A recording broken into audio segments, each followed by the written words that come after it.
En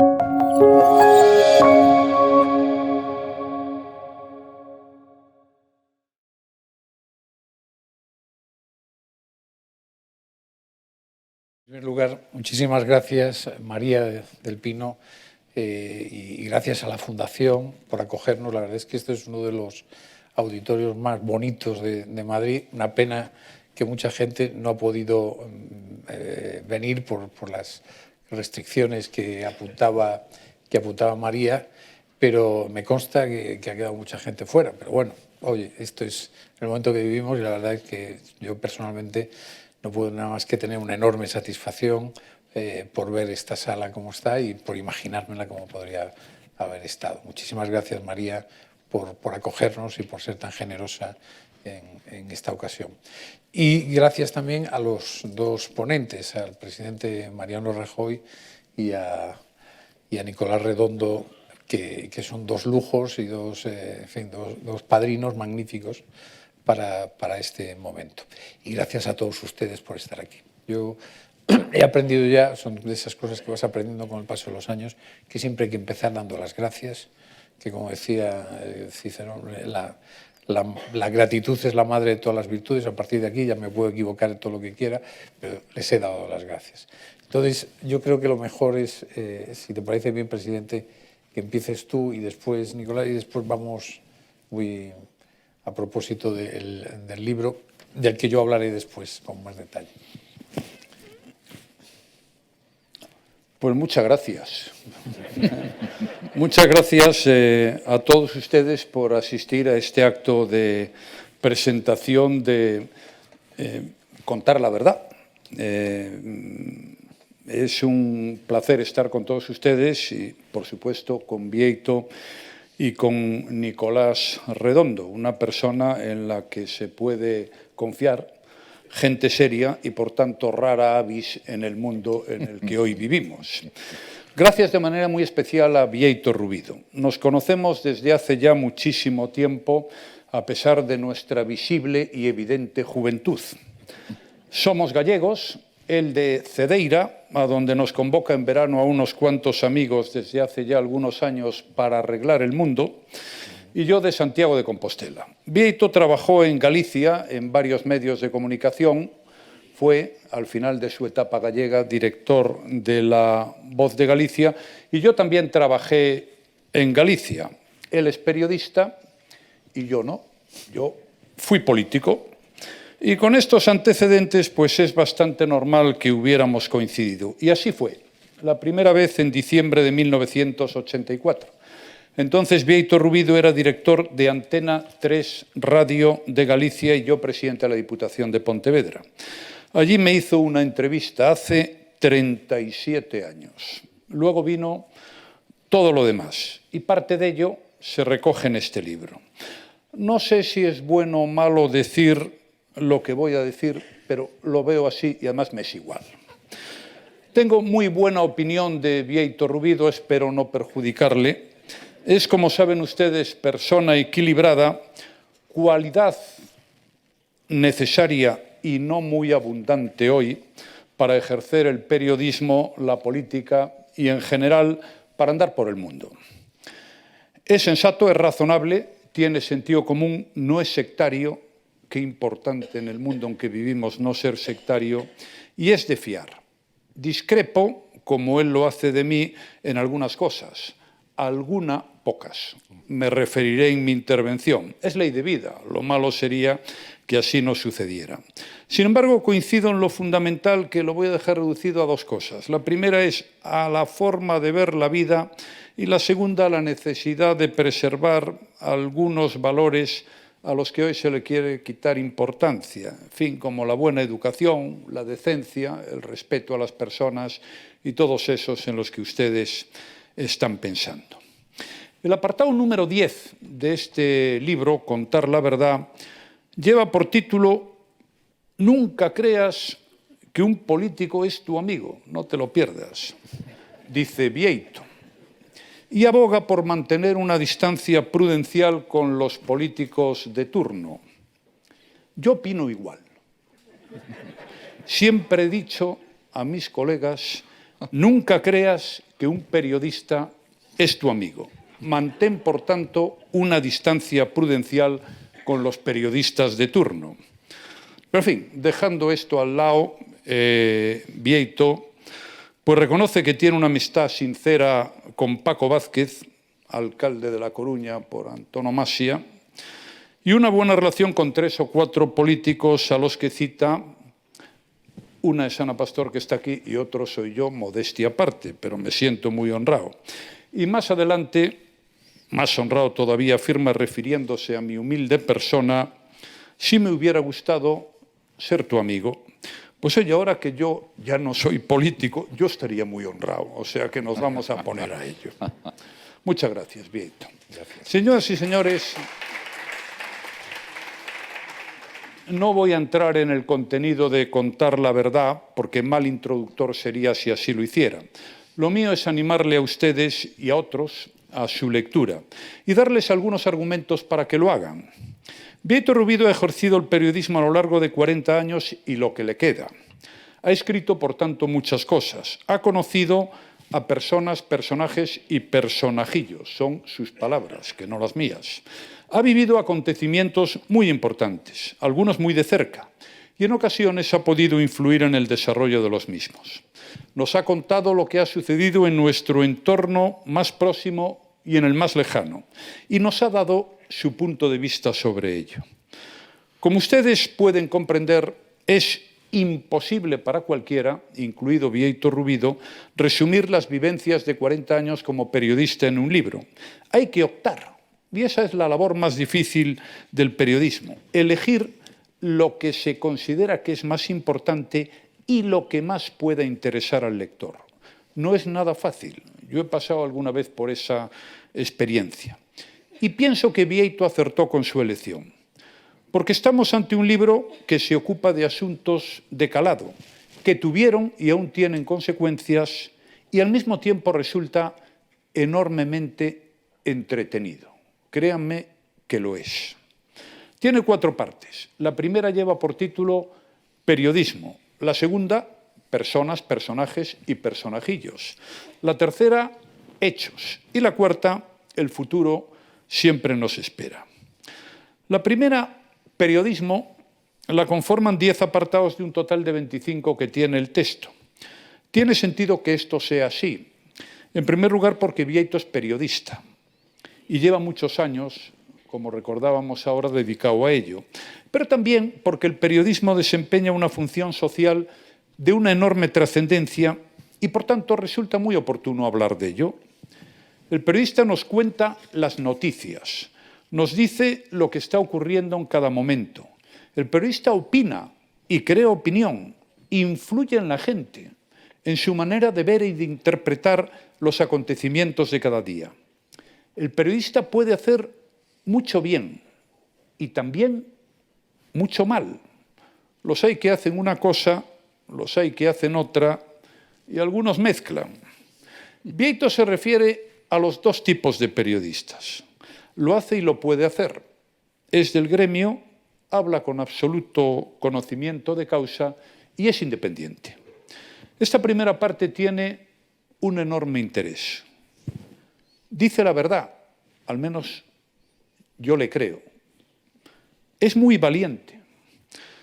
Lo decía al principio que no es mi tarea hoy aquí adentrarme en el contenido de este libro, y así lo haré. Pero le ruego que me permitan leer algunos párrafos, poquitos, para animarles a continuar.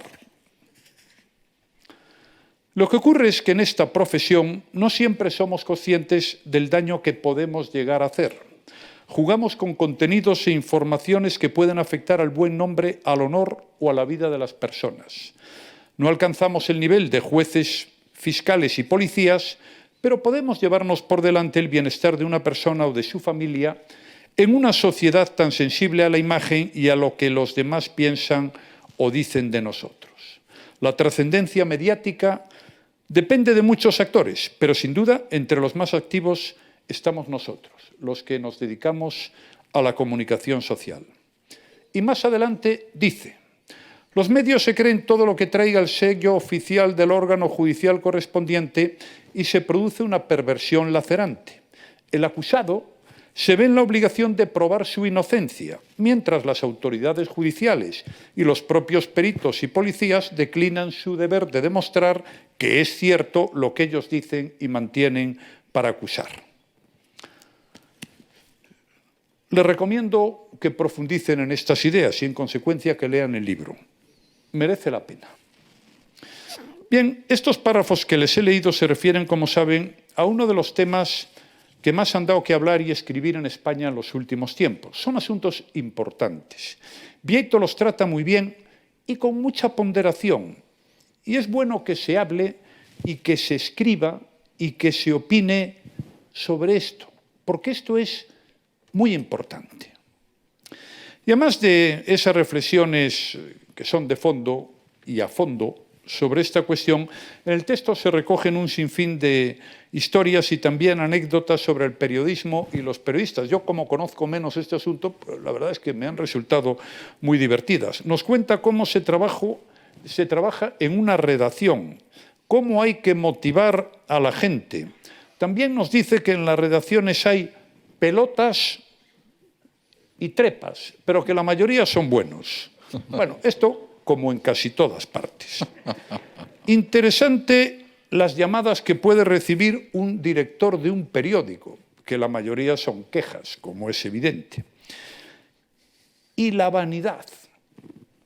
Todos quieren escribir, dice Bieito, una tercera de ABC.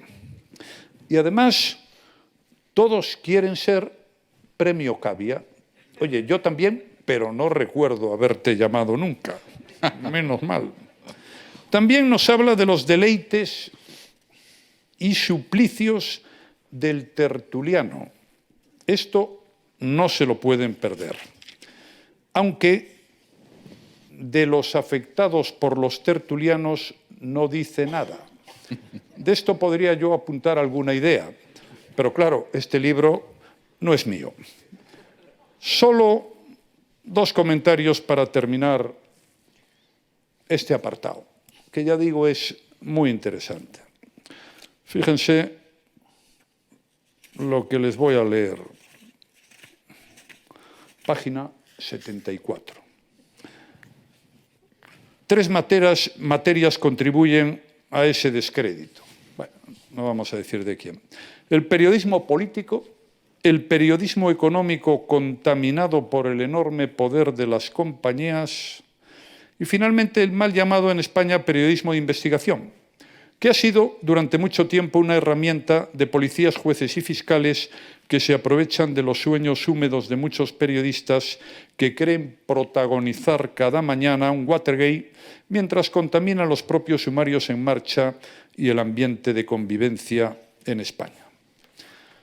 El segundo comentario, que está muy bien, Bieito. A pesar de todo, Bieito proclama su amor por el periodismo. A pesar de todo, siempre seré periodista. Sí, señor Rubido, muy bien. La segunda parte va de personas, personajes y personajillos. Este es el título. Son 9 en total. 6 fueron presidentes del gobierno. Los otros 3 son Fraga, el torbellino que unificó a la derecha, Rubalcaba, luces y sombras, dice Bieito, y Hugo Chávez y Venezuela. Estos son los que eligió para hablar de ellos. No precisa quiénes son las personas, quiénes son personajes y quiénes son personajillos, pero ustedes con su finura lo van a averiguar. Nos cuenta cómo los conoció, su relación con ellos, algunas anécdotas y más que anécdotas, emite un juicio sobre ellos, es indulgente con todos y respetuoso, pero crítico, con algunos más que otros, claro. Yo salgo bastante bien. Bien. Si no, no estaría aquí, más que nada porque no me hubiera invitado. Esta parte es muy divertida. Solo 3 comentarios, permítanme, esta es la 227. Yo esto lo suscribo absolutamente, absolutamente. He salido ahora incluso en una película sobre este asunto. La reconciliación nacional fue un logro de la transición. La concordia entre los españoles era algo de lo que nos sentíamos orgullosos. Un presidente del gobierno, lo cita aquí, decidió quebrar ese consenso y tirar al basurero de la historia un hito admirable del pueblo español. Estaba atendiendo a una petición de la izquierda más radical, pero él se sentía cómodo en ese papel e incluso evocó a uno de sus abuelos. Al otro no, aunque también había estado en aquella guerra fratricida. Segundo comentario. Es una recomendación. Es muy interesante el apartado sobre Chávez y Venezuela, incluido la entrevista que Víctor Rubido le hizo a Chávez. Y también la conexión española allí. Eso, sin duda alguna, es muy interesante. Y por último, otra vez, 280. Me voy a limitar a leer lo que dice Bieito, porque es así. Terminar con la actividad terrorista de la extrema izquierda vasca no fue fruto del gobierno, cita también a una persona, pero yo no lo voy a citar, se ponga él como se ponga, sino el esfuerzo y la entrega durante años de las fuerzas del orden y seguridad del Estado y de los servicios de inteligencia, así como sin la colaboración internacional, no se hubiera terminado con esa lacra cuyos embriones todavía se remueven en los huevos de la serpiente original. La maldad humana. Suscribo al 100%. Y ahora ya nos vamos a la tercera parte, los hechos. La primera parte, el periodismo, la segunda, las personas y demás, y luego vienen los hechos. Los hechos son 9 acontecimientos importantes que Bieito conoció o vivió, cada uno de una forma diferente, y que se han producido en los últimos años. El más antiguo fue el Prestige y luego ya el 11M. Del 11M dice, Aznar no me llamó. Bueno, el más reciente es la COVID y un debate sobre la amenaza a la libertad de expresión. Y luego hay otros 6. El primero, como les he dicho, es el Prestige a pie de playa. Un asunto que Bieito conoce muy bien. Era entonces director de La Voz de Galicia. Recuerdo una cena que tuvimos, la recoge en el libro, él y yo con Santiago Rey, editor entonces y ahora de La Voz, y con Rodolfo Martín Villa, a quien el gobierno había encargado la coordinación de la complicada gestión, yo diría, de la muy difícil gestión de aquella circunstancia. La izquierda y sus apoyos pues no hacían otra cosa que animarnos, estimularnos y hablar bien de nosotros. Lo demás parece que no les importaba gran cosa.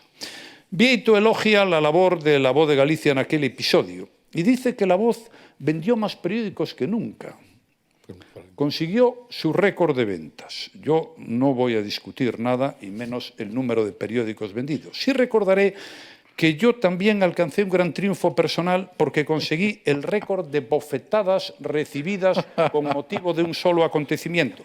Bien es verdad que luego lo superé con creces.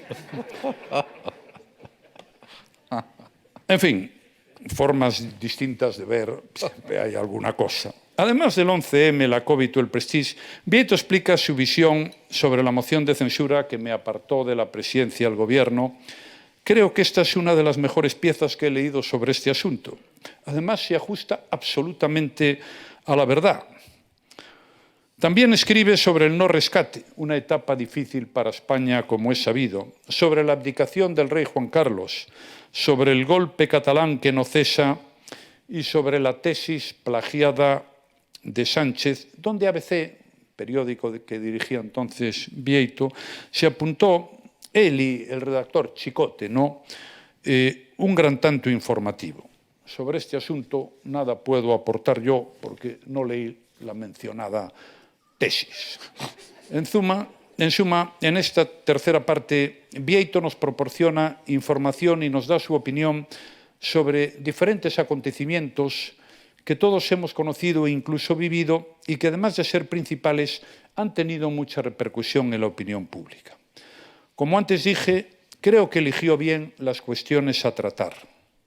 Por lo demás, el libro rezuma sensatez y ponderación en los juicios por todos sus costados. Además, y esa era su pretensión, logra contar la verdad. Y eso es muy importante. Contar la verdad es muy importante. Esperemos que lo que aquí escribe sirva para que algunos o muchos reflexionen. Periodistas y también políticos. Y todo el mundo en general que quiera ser mejor. Nunca viene mal el examen de conciencia y la autocrítica sana. Muchas gracias a todos y enhorabuena de corazón. Bien, enhorabuena.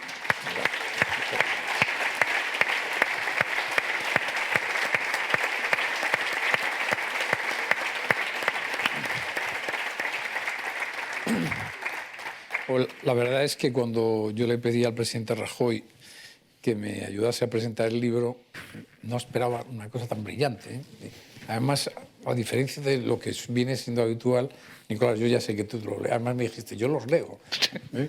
Es que ya saben que hay presentadores que presentan. No quería decir que Rajoy no los leyera. No, he comprobado, pero me refería, porque yo recuerdo una vez, y lo puedo decir, yo fui a presentar un libro con Bertín Osborne, una compañera, y Bertín Osborne dijo abiertamente, bueno, yo no he leído el libro. O sea que, después yo matizaré algunas de las cosas que, para bien, que ha dicho el presidente Rajoy. Entonces, si te parece, Nicolás, dejo tu turno. Muchas gracias. Yo les tengo que reconocer que tengo bastantes vicios, algunos los combato y otros, como son leves, no los combato. Uno de estos leves es que yo me trabajo mucho las intervenciones públicas, pero cuando llego al lugar se me ocurren otras cosas distintas, según el que ha hablado antes o según las personas que veo oyéndonos.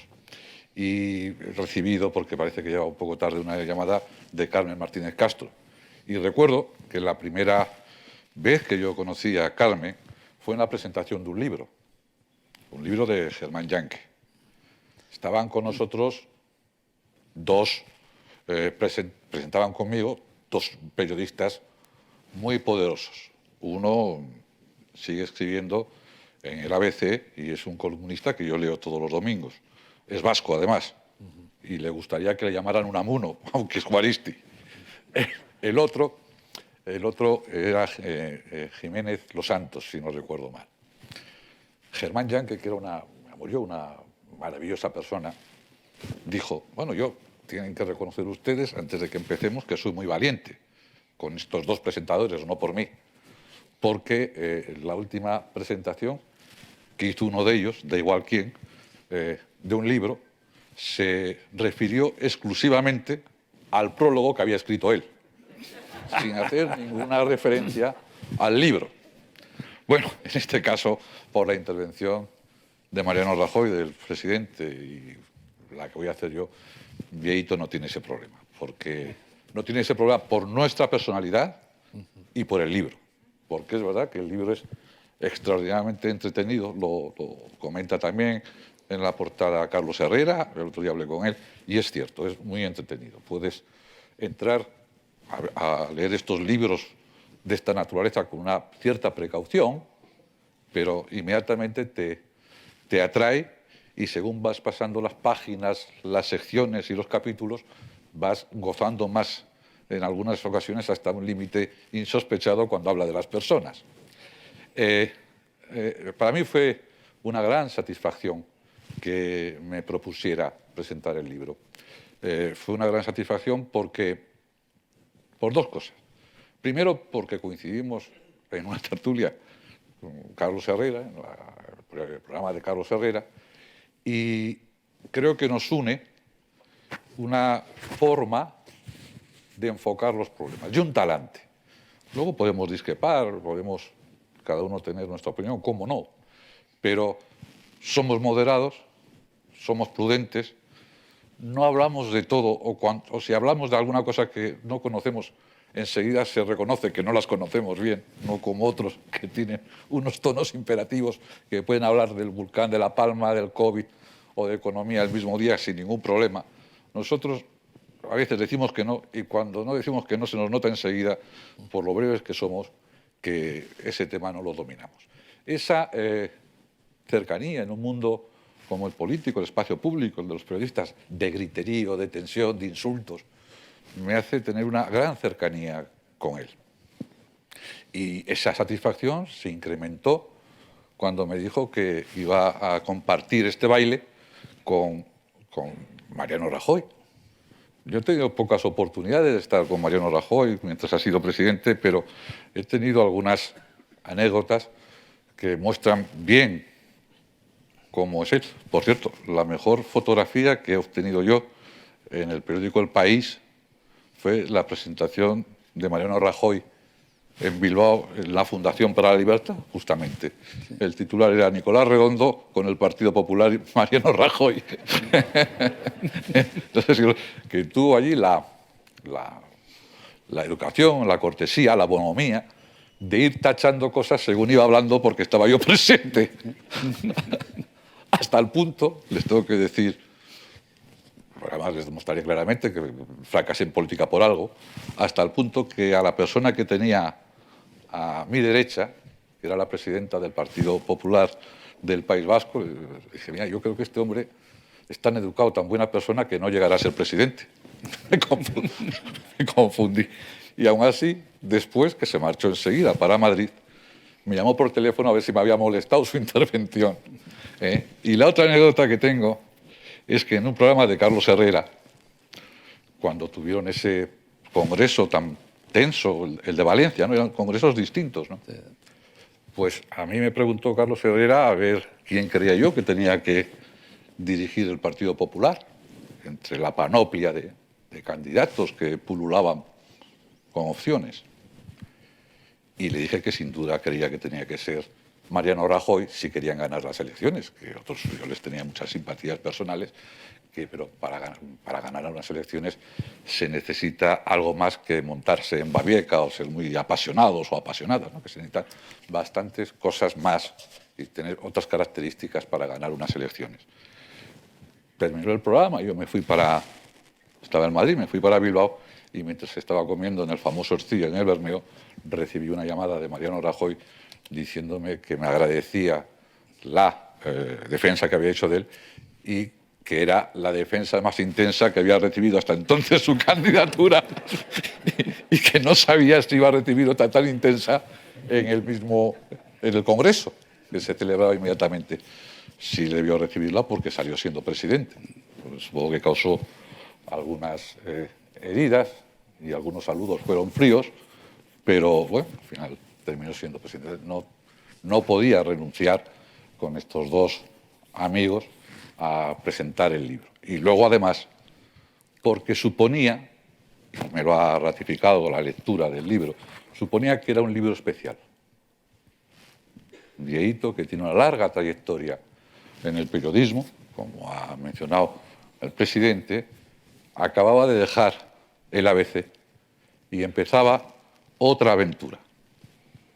Y son espacios vitales en los que una persona piensa, medita, reflexiona, critica su pasado, ve con esperanza su futuro y, si tiene capacidad, hace un libro. Y esos libros, supongo que todos los libros, yo no me he atrevido nunca a hacer ninguno. Hago muchos artículos, estoy convencido que no los lee nadie, pero no me he atrevido a hacer un libro. Supongo que todos los libros son queridos por su autor, aunque algunos autores terminen avergonzándose de su libro con el tiempo. Pero estos libros, y este libro concretamente, a mí me parece que es especial, porque con su tono moderado, con su tono tranquilo, sereno, ponderado, es un ajuste de cuentas con todos y con él mismo. Y eso me parece muy atractivo en esta clase de libros. Durante todo el libro, en todas las páginas, queda clara su posición, su intento de tener una posición secundaria en la vida que ha desarrollado en la vida pública, que es periodista en este caso, que ha desarrollado con tanto éxito. Y esto, a mí, rodeado de tanto petulante, pues me termina atrayendo. Empecé leyendo el libro con estas intenciones y al final efectivamente me atrapó, como decía Herrera, y como ha mostrado muy claramente y muy brillantemente el presidente del gobierno, Mariano Rajoy, porque es un libro atractivo. Perdonen que no sea tan minucioso como un opositor. Alguna reflexión de carácter general de cada uno de los capítulos. Su amigo Paco Vázquez decía de mí en la última intervención que tuvimos conjunta que yo me caracterizaba por mi orden, pero viendo a Mariano Rajoy, además de su currículum, es de una capacidad de orden cartesiana. Yo no soy tanto. Aunque estamos parte de la España del Norte, dos gallegos y un vasco, la verdad es que nada puede salir mal. O sí, o sí, presidente, ¿no? Pero, como les decía, la primera parte es la del periodismo. Y todas las menciones que ha hecho Mariano Rajoy son muy adecuadas. Pero si yo quisiera sintetizar y sacar alguna reflexión interesante de ese apartado, de esa parte, como la titula, es la de el viejo y el nuevo periodismo. Él hace una referencia extensa porque en esa parte, en ese capítulo, me he dado cuenta de la similitud de las enfermedades que tienen los periodistas y tienen los políticos. El viejo y el nuevo periodismo. Si ustedes, ese es un debate que hemos tenido estos últimos años muy intenso en España, que va seguido de la vieja y la nueva política. La verdad es que de ese debate y del triunfo de la nueva política lo que podemos decir es que estamos como estamos. Por tanto, la verdad es que tendríamos que volver a reflexionar sobre el asunto de la vieja o la nueva política. Y del viejo o nuevo periodismo, también hemos terminado teniendo una situación de enfrentamiento radical, de insulto, de descalificación y de amarillismo político, por decirlo de alguna forma. Decía Al Gore, el que fue vicepresidente de Estados Unidos y luego candidato, que perdió las elecciones, que cuando el espectáculo circo entra por la puerta, la política sale por la ventana. Y eso es verdad. Ese es el defecto de ese nuevo periodismo, pero no es así. No es el debate nueva política, vieja política, o nuevo periodismo y viejo periodismo. No. Esa es una lectura superficial, probablemente solo del título de la conferencia de Ortega y Gasset, que no he visto a nadie que atraiga tanto de una forma tan intensa como Ortega y Gasset, aunque se equivoque. Hay que recordar que esta conferencia es una conferencia muy radical y es una conferencia dictada en 1914, hablando de todos los males terribles de España, y 5 meses después se declaró la Primera Guerra Mundial, a la que no le prestó ninguna atención en aquel momento, ¿verdad? Pero bueno, a lo que iba. Esto no es una cuestión de vieja o nueva política o de viejo o nuevo periodismo, es una cuestión de buen periodismo o de buena política, no de vieja o nueva. ¿Tenemos nuevos instrumentos? Claro que sí, en el periodismo hasta están provocando una crisis, en la política están convulsionando todo, pero son nuevos instrumentos.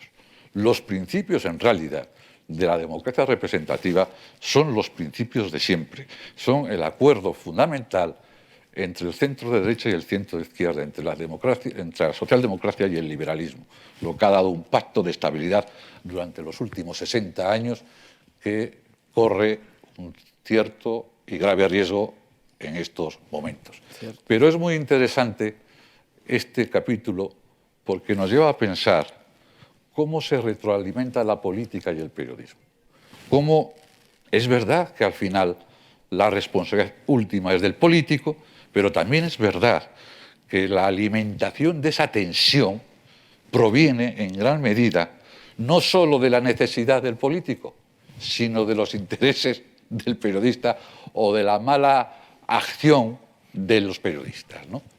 Y esa es una reflexión que cuando lo vean, aparte de todo lo que ha comentado el presidente, como les digo, es muy interesante porque estamos viviendo malos tiempos en el periodismo, estamos viviendo malos tiempos en la política. Él hace referencia a los populismos, vean que voy saltando, y estamos viviendo malos tiempos porque el populismo se ha enseñoreado de la vida política. Él hace una referencia al populismo defendiendo a Mariano Rajoy, por cierto, en contra de sus propios compañeros. Y dice que cuando hablan algunos de ellos diciendo que la causa de los populismos en España es Mariano Rajoy, lo que hacen es estar ciegos ante la realidad de Occidente, porque habían aparecido todos populismos en todos los países de características parecidas a nosotros. Y tiene razón, ese es un defecto muy español, ese pesimismo coqueto. ¿Estamos en una gran dificultad? Claro que sí. Pero miren ustedes cómo está Francia, que si no es por la arquitectura institucional que tiene, estaría en una situación casi indefendible. ¿Cómo están otros países? Hemos tenido a Trump, que en el libro reconocen que trató extraordinariamente bien, pero ahora podemos decir que no era un personaje canónico, como diría Américo Castro, ¿no? Es un personaje extravagante. O el primer ministro británico, o en la Europa del Este, esos países absolutamente dirigidos por personajes iracundos y personalistas y totalitarios. No es un problema solo nuestro, es un problema que tenemos en todos los países de nuestro entorno, porque la democracia representativa está en crisis. Decía el presidente del gobierno actual, en la ONU creo, que efectivamente la democracia está en crisis. Luego me refería al final del esquema que se debería utilizar, por lo menos para mantener una relación sana con esos fenómenos populistas que aparecen en todos los países. El segundo apartado, efectivamente, es el de los personajes y personajillos. Este lo cogerán con verdadero gozo y tiene dos características muy importantes. Es un capítulo con mucho sentimiento muy positivo hacia determinadas personas y, sin embargo, no cae en el sentimentalismo. Porque en el periodismo, como en la política, nos ha inundado una especie de filosofía de Paulo Coelho, que todo es sofocante, no se puede ni respirar del sentimentalismo ese casi ya totalitario que tenemos encima. Y él no cae en el sentimentalismo. Y cuenta muchas anécdotas y que son muy interesantes para el lector, pero no cae en el amarillismo posible en estas ocasiones. Hay algún libro biográfico de algún político español que es absolutamente insufrible, no vamos a decir el nombre, pero es insufrible porque solo va contando anécdotas y es una especie de pornografía política, ¿verdad? Este no, como en todo, tiene una contención casi radical. Y se ve la emoción que tiene con sus nuevos amigos ahora, como Rajoy, la emoción con Fraga y Iribarne, el respeto a Alfredo Pérez Rubalcaba. Cuenta alguna anécdota que es graciosa y lamentable, porque Rajoy mal utilizó unas botellas de Vega Sicilia para hacer algunas paces y no dieron muchos frutos, según parece. Esto lo digo porque esa es una anécdota muy divertida y si quieren leer qué es lo que está en el entorno, tendrán que comprar el libro para saber qué pasó con las botellas de Vega Sicilia, ¿verdad?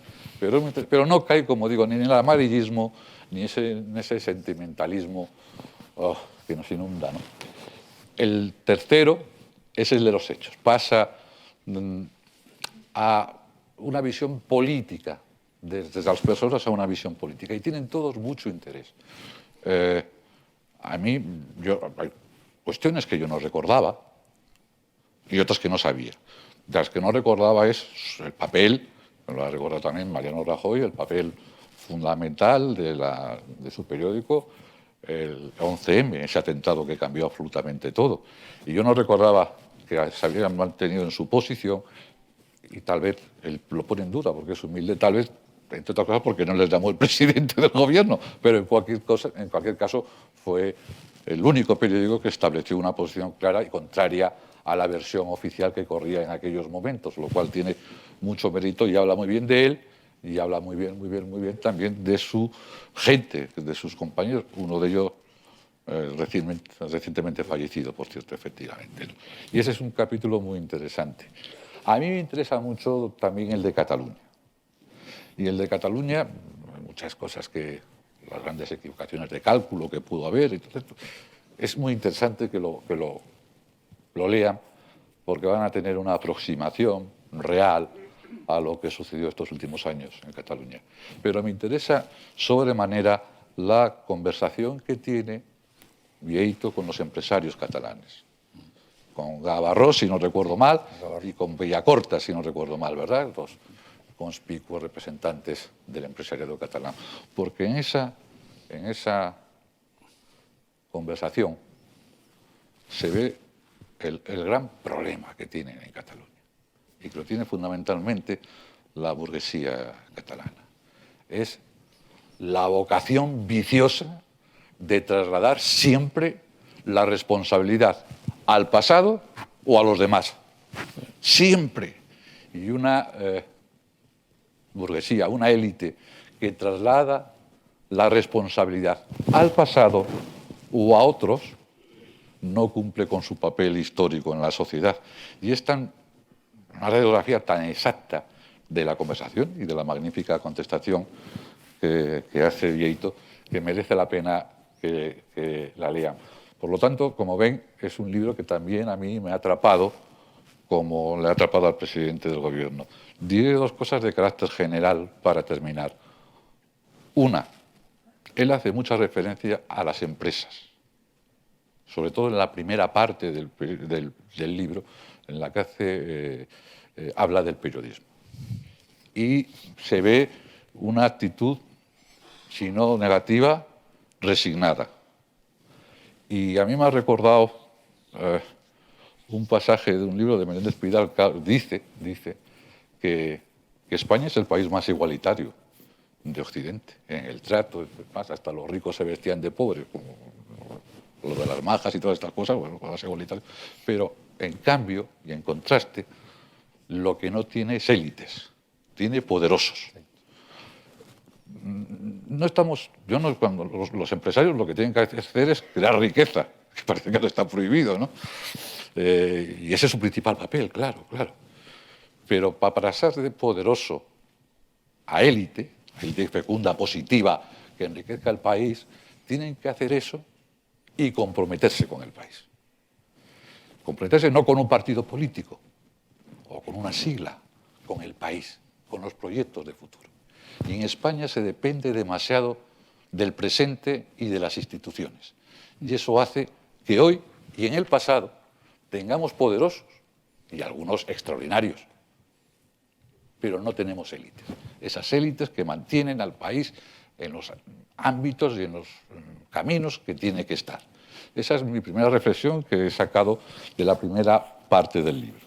La segunda reflexión que saqué del libro es esta, que me refería a la crisis de los populismos. Con ello termino. Miren, yo Mariano, ya de mi edad, lo recordará. En España hubo un sociólogo que desarrolló toda su carrera en Estados Unidos y yo creo que colaboró mucho en la transición, Adolfo, en la transición con la UCD, que era Lind. Magnífico, extraordinario. De Lind han sacado unos politólogos americanos, Lind, otro desconocido, ¿verdad? Nosotros en España, coge uno un libro francés y solo se refieren a autores franceses. Es decir, miren lo que miren. El otro día estaba leyendo una cosa de un filósofo francés y estaba hablando de todos los moralistas franceses habidos y por haber. Quitemos a los valiosos, a Montaigne y a Montesquieu, todos eran nombres algunos desconocidos totalmente. Y estaba pensando yo, bueno, el moralista más importante del que beben todos estos es un español que no utilizamos. Tú, por cierto, sí lo utilizas en el libro. Baltasar Gracia.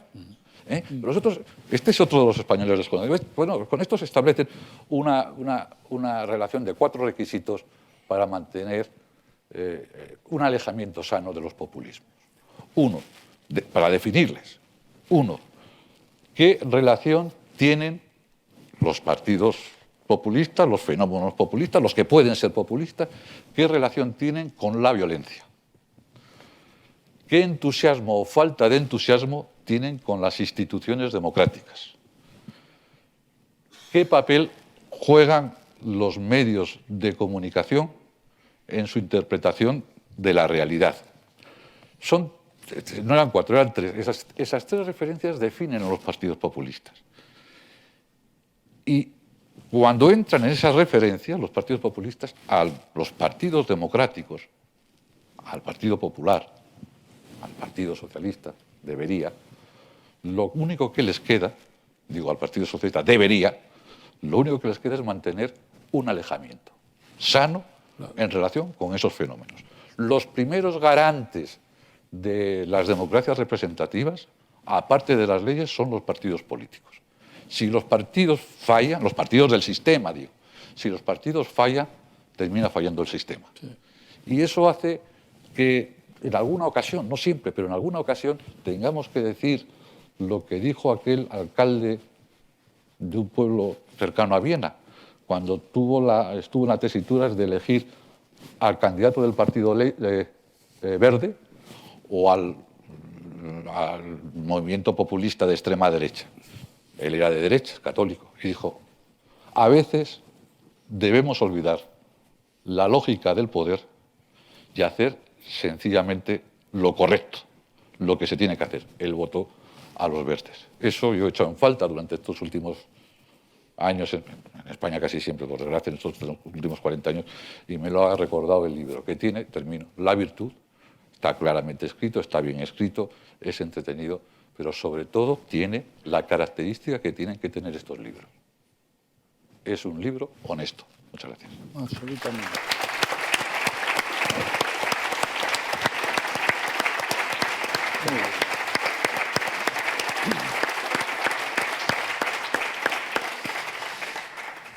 Bueno, ahora me toca a mí, voy a intentar ser breve porque ya la noche se echa encima, pero en todo caso mereció la pena escribir el libro solo por haber escuchado a Mariano Rajoy y a Nicolás Redondo. Me voy, créanme, que muy satisfecho para casa.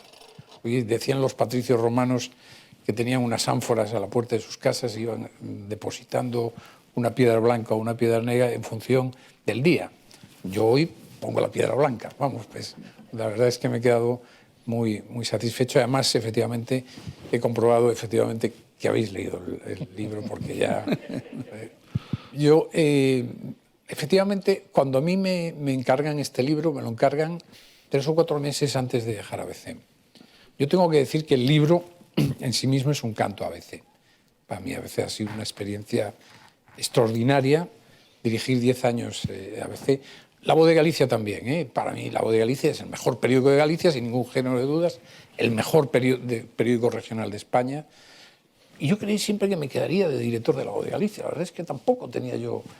Pero la vida te va llevando por caminos insospechados, y cuando dejé La Voz de Galicia y tuve la suerte de que José Manuel Vargas me invitó a incorporarme a Vocento, pues tampoco esperaba ser director de ABC. Pero 10 años de director de ABC te marcan para bien. O sea, a mí me ha marcado extraordinariamente, ha sido una suerte.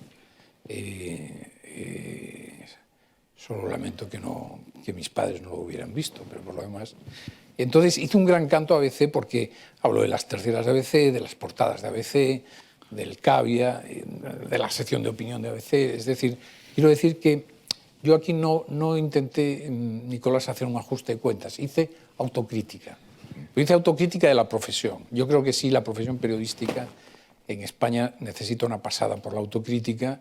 Creo que hay un fenómeno aquí mal llamado, que yo titulo el falso mito del periodismo de investigación, que en realidad no hay investigación ninguna, por ningún lado. Es decir, salvo 3 o 4 casos muy concretos, no hay que te filtran, que te dan un papel, que te cuentan. Casi siempre, en un porcentaje muy elevado, la fuente es interesada. El político de turno, el abogado de no sé qué, el fiscal que no acaba de sacar una cosa adelante y dice, si ahora lo saco, esto y tal, siempre es interesado. Y yo lo digo en el libro, digo que yo se lo decía a mis redactores, les decía, ojo, que las fuentes nunca son inocentes, a ver qué es lo que quiere la fuente. Claro. Pero aún así hemos metido la pata cientos de veces. Y entre las cosas que yo creo que también está pendiente el periodismo es aprender a pedir perdón. O sea, la cantidad de gente a la que se le arrasó no solo la presunción de inocencia, sino su buen nombre, la paz en la familia, etcétera, etcétera, y que después quedan absueltos años después. Y nunca hemos hecho, oiga, ¿cuántas páginas publicamos de estos? 10, 12, pues no hemos publicado ni un cuarto de página. Una cosita pequeña allí, fulano de tal, le han archivado la causa o ha sido absuelto. Pero creo que el periodismo es también un reflejo de la sociedad en la que se desarrolla, y yo creo, en fin, hay entre el público ilustres jurisconsultos, que yo creo que lo que está pendiente también es que se haga una reforma por la cual todos estos casos que se llevan en los tribunales, una, se acorten los plazos mucho, y dos, hombre, que quien sienta a 30 y tantas personas en un banquillo y los tiene allí, pague por si después son absueltos, tenga algún tipo de responsabilidad, porque no tiene ninguna. Y lo digo porque nosotros no pedimos perdón, no hemos pedido perdón casi nunca en ninguno de los casos que se han dado en los últimos años, cuando son absueltos, cuando no hemos pedido perdón. Y creo, lo decía Phil Graham, el marido de Katharine Graham, que fue el verdadero editor impulsor del Washington Post, decía, lo que distingue a los buenos de los malos periodistas es que los buenos pedimos perdón. Bueno, pues en España no pedimos perdón nunca, es decir, somos muy malos. Nunca pedimos perdón. Y por eso, yo lo hablaba con Íñigo un día, que yo soy duro con la profesión, pero no porque no quiera la profesión. Yo a mis hijos siempre les exigí mucho. O sea, y claro, a veces decían, pero hombre, es que como yo te quiero tanto, recuerdo uno de ellos que me estuvo todo un viaje protestando porque no le dejaba ir a una discoteca. Y ya llevábamos una hora en el coche. Le dice, pues el padre de Nano me deja, el padre no sé quién, tal. Y dije yo, ¿sabes qué pasa? Que el padre de Nano no le quiere. Porque yo, como te quiero, no te voy a dejar ir a la discoteca. Bueno, yo le quiero a mi profesión. Y como le quiero a mi profesión, quiero que sea mejor. Y quiero que mejore. Y quiero que las próximas generaciones hagamos un periodismo de más calidad. Tengo que decir que las series de televisión y el cine le han hecho mucho daño al periodismo. Mucho daño. Es decir, aquí tan pronto sale un periodista de una película, los papeles del Pentágono y tal, ya se imaginan todos que van a ser Ben Bradley ahí manejando los papeles del Pentágono. Ben Bradley, que conociéndolo de cerca tampoco era ningún fenómeno, tenía bastante más mérito Katharine Graham que Ben Bradley. Lo digo en el libro, ¿no? Digo, Ben Bradley era el director del Washington Post, en el famoso Watergate, etcétera, etcétera, pero vamos, la que tuvo de verdad el coraje y el mérito fue la editora Katharine Graham. Pero en todo caso, Lou Grant, todas estas series periodistas, todo esto le hace mucho daño porque los periodistas, los jóvenes, creen todos que van a tener o quieren protagonizar grandes capítulos de su vida profesional en el periodismo. Y la verdad es que el periodismo después, al día a día, es bastante anodino y es bastante gris. Y por eso es curioso, la profesión de periodista es una de las profesiones con mayor grado de frustración de todas las profesiones que ahora mismo hay en España. Hay un estudio muy interesante en la Asociación de la Prensa de Madrid. El periodista empieza a estar frustrado a partir de los 30 y pocos años. Y arrastra esa frustración. Por dos razones. Una, porque no cumple sus expectativas, que es, oye, ser un gran columnista, un gran presentador, un corresponsal de guerra que se tiran paracaídas en Kosovo y tal. Y claro, la inmensa mayoría nunca alcanza eso, o ser corresponsal en un gran país. Y dos, porque el periodista efectivamente es una profesión muy interclasista, te relacionas con todos. Yo también lo digo, estás en una favela, pero también estás, oye, con un rey, con un presidente del gobierno, con un gran empresario, incluso, y después tu vida diaria es bastante más anodina, tu cotidianidad es bastante más vulgar. Y por eso el periodista es un personaje muy, muy cargado, que arrastra muchas frustraciones. Por eso yo creo, de verdad, que hay que educar a las nuevas generaciones en varios aspectos. En primer lugar, explicarles bien lo que es la profesión, que es una profesión apasionante en muchísimos aspectos, pero que tiene todas esas limitaciones. Y en segundo lugar, necesitamos que la asignatura de ética y de deontología, que en la facultad, cuando yo estudiaba aquí en la Complutense, era una María, se daba ahí como, sea una de las asignaturas estelares del periodismo. Hay que inocular en las futuras generaciones de periodistas la importancia de lo que es la ética y lo que es la deontología.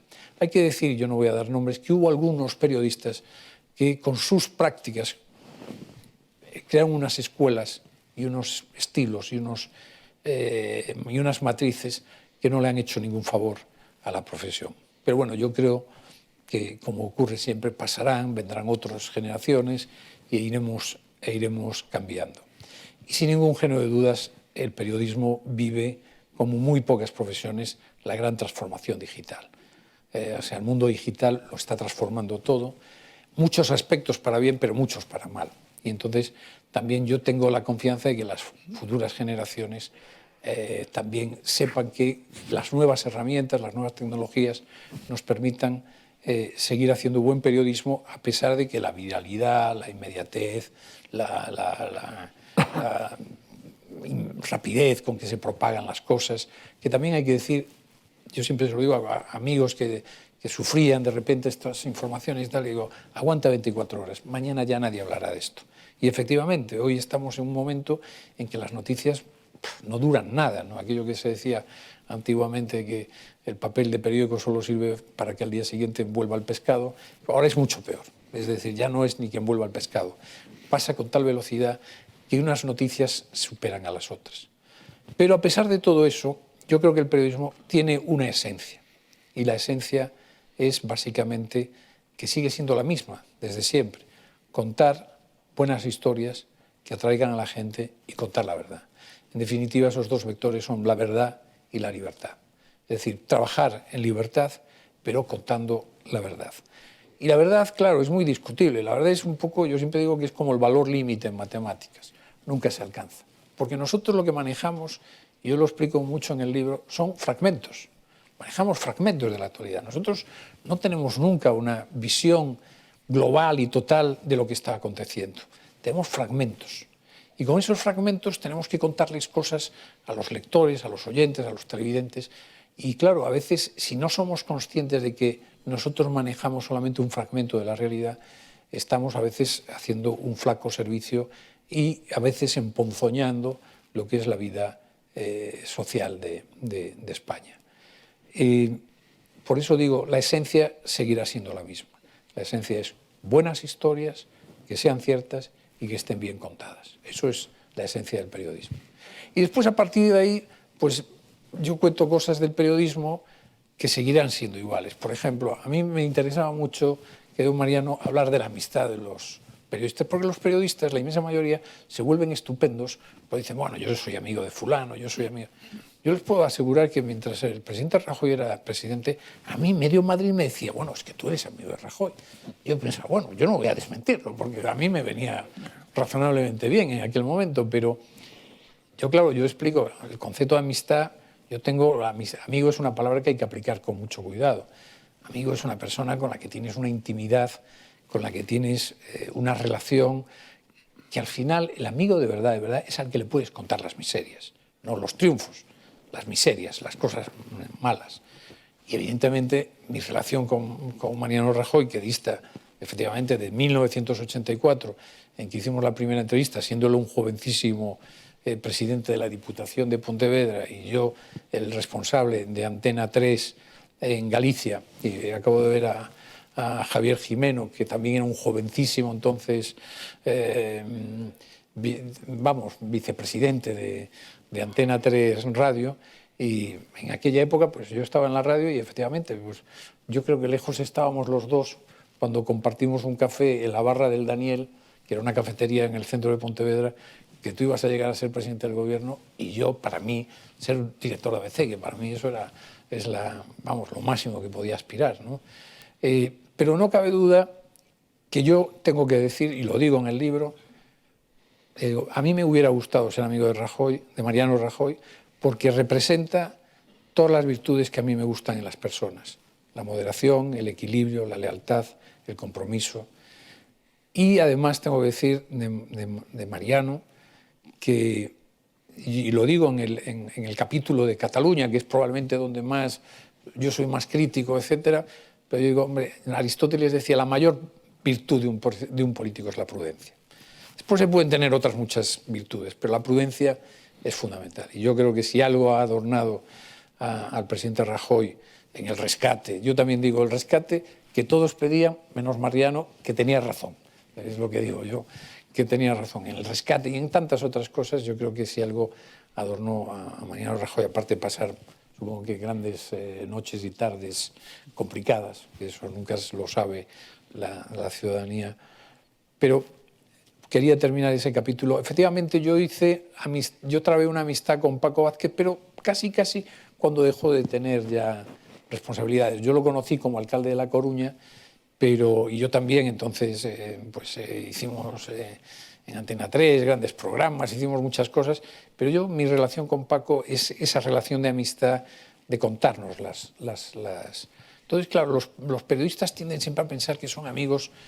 Yo soy amigo del presidente de no sé qué, de la compañía de no sé cuánto, del presidente del equipo. Es mentira, es mentira. El día que dejas, además, uno de ser periodista, otro de ser político, las relaciones desaparecen y la amistad, el concepto de amistad, no está presente por ningún lado. Y otra parte, en ese apartado que a mí me parecía muy interesante, de contarle a la gente, que creo que es divertido, yo pregunto, ¿sirven de algo las comidas de trabajo? Yo me he pasado la vida comiendo todos los días con alguien y un porcentaje elevado me di cuenta que en realidad el otro no quería comer conmigo. Eso me pasó un día que fui con el consejero delegado de una gran constructora y en un momento determinado estábamos callados los dos, con el director de comunicación al lado, y yo le dije, ¿pero tú de verdad querías hacer esta comida? Porque yo no, pero tu director de comunicación quería y tal. Y lo dijo, sí, hombre, sí, ¿cómo que no? Y tal. Pero yo me di cuenta que en realidad no tenía ningún interés en hacer esa comida. Bueno, pues esas comidas que se dan tanto, comidas de trabajo, pues la verdad es que en periodismo, vamos, nos pasamos el día en comidas que no sirven absolutamente para nada. Y yo he ido contando esas cosas que desde lejos pueden parecer muy glamurosas, pero que en realidad en el día a día pues el periodismo está mal pagado, está mal considerado, no es precisamente una profesión, en fin, con la que vayas a redimir. Lo decía siempre Manolo Martín Ferrán, que para mí era un periodista del que aprendí muchísimo, y además cuando pasan los años me doy cuenta que muchas de las cosas que me dijo las entiendo mejor, digo, por aquello que me decía. Y él decía siempre eso, nosotros no hemos venido al mundo para redimir a la sociedad, nosotros hemos venido para contarles la verdad. Y partiendo de que cada uno tiene una verdad. Y yo es lo que he intentado en este libro, es decir, nuestro mayor mandato, el mandato moral del periodista es contar la verdad. Después, claro, como decimos siempre, contar la verdad desde el ángulo en el que estás.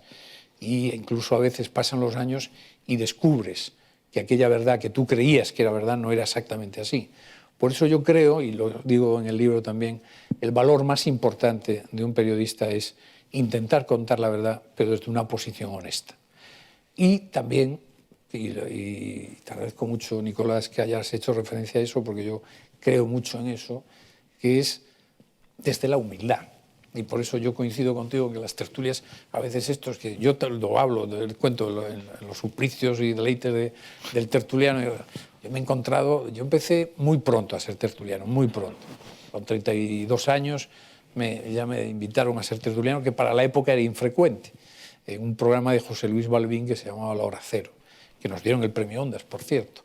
Y ahí había algunos que es que sabían de todo.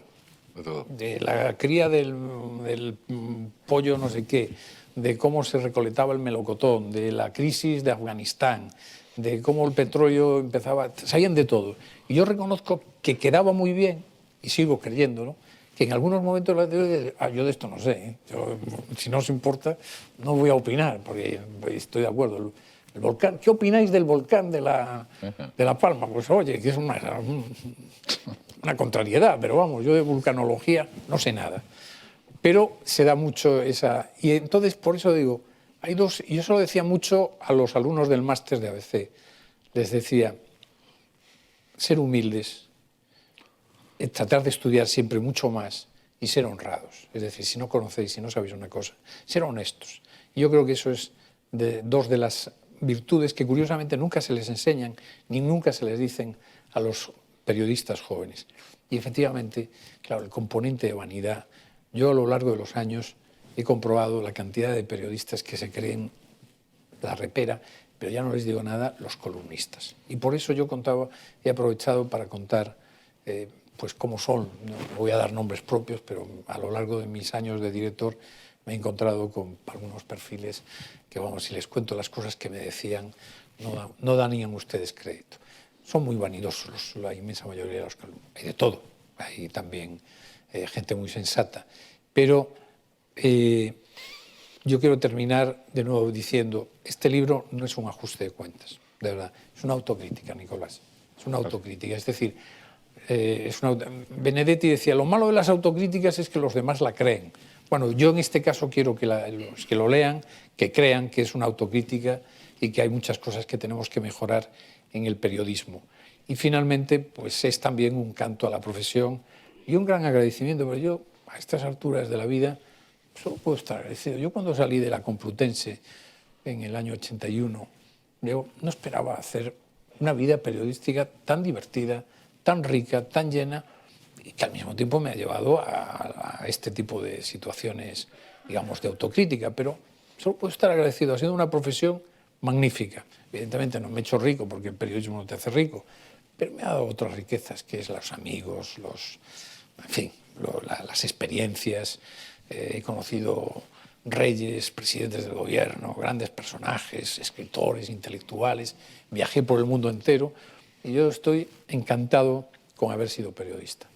Y una prueba de eso es que hoy, en el centro de Madrid, probablemente en el mejor auditorio que hay ahora mismo en la ciudad de Madrid, rodeado de personas que veo y que identifico interesantísimas, pueda estar hablando de mi libro, acompañado de un presidente del gobierno y de uno de los más destacados socialistas durante muchos años. ¿Qué más puedo pedir? Solo me queda que lean ustedes el libro, si pueden, que lo disfruten y darles las gracias. Muchas gracias. Muy bien.